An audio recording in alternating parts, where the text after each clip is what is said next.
बिस्मिल्लाहिर्रहमानिर्रहीम। अस्सलाम वालेकुम नाजरीन।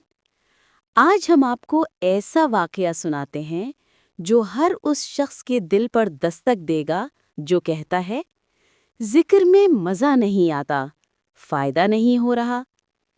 एक ज़माने में एक सालिक ने हज़रत हाजी इमदादुल्लाह मुहाजिर मक्की रहिमहुल्लाह को ख़त लिखा। हज़रत, आजकल ज़िक्र इलाही में लज्जत नहीं मिलती, कोई ख़ास फ़ायदा नहीं महसूस हो रहा।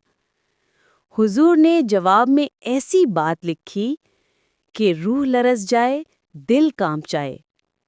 फरमाया, ए ज़ालिम, तू कायनात के मालिक का नाम लेता है और कहता है फ़ायदा नहीं हुआ। क्या ये कम फ़ायदा है कि रब का नाम लेने की तौफीक मिल रही है? सुभान अल्लाह।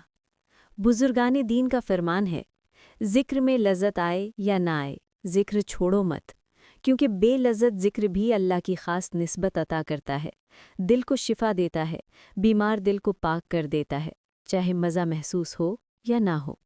हकीमुल उम्मत मौलाना अशरफ अली थानवी रहमतुल्लाह अलैह फरमाते हैं, इस्तकामत के साथ ज़िक्र करते रहो, लज़्ज़त ना मिले तब भी।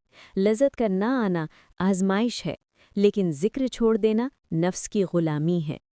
सोचिए नाज़रीन, अगर लज़्ज़त हो तो अल्लाह का नाम लें और लज़्ज़त ना हो तो ज़िक्र छोड़ दें, तो हम अब्दुल लतीफ़ हैं या अब्दुल लज़्ज़त? शैतान का सबसे बड़ा हमला यही है कि वो कहता है, ज़िक्र में मज़ा नहीं, छोड़ दो, और इसी बहाने लाखों लोग ज़िक्र से दूर हो जाते हैं। याद रखें, ज़िक्र का नागा रूह का फाका है। बीमारी हो, कमज़ोरी हो, आधी मिक़दार पढ़ लो, लेकिन दिल को कह दो, आज ज़िक्र ना किया तो तुझे फाका करा दूंगा।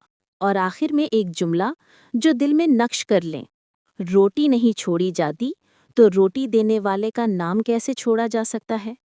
अल्लाह हमें ज़िक्र करने की तौफ़ीक़ दे। मज़ीद इसी तरह के हदीस व वाक़यात, क़िस्से, कहानियाँ सुनने के लिए हमारे चैनल को सब्सक्राइब करें और शेयर करें।